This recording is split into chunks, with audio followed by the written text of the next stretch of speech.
worthy to be called thy son.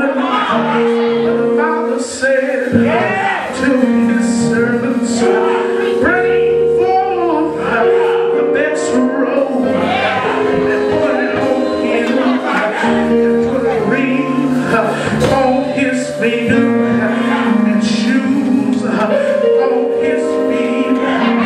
The 23rd verse says, and bring him the fatted calf and kill it, and let us eat and be merry.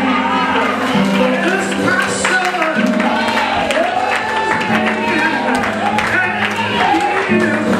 alive again. He was lost, but now he's found. And they begin to be merry.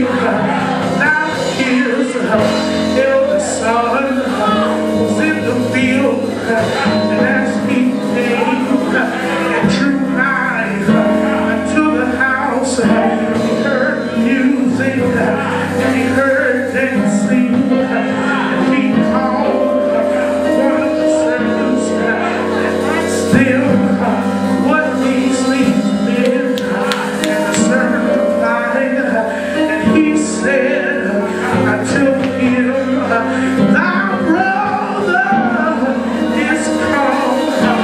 Thy father hath killed the fatted calf, because he hath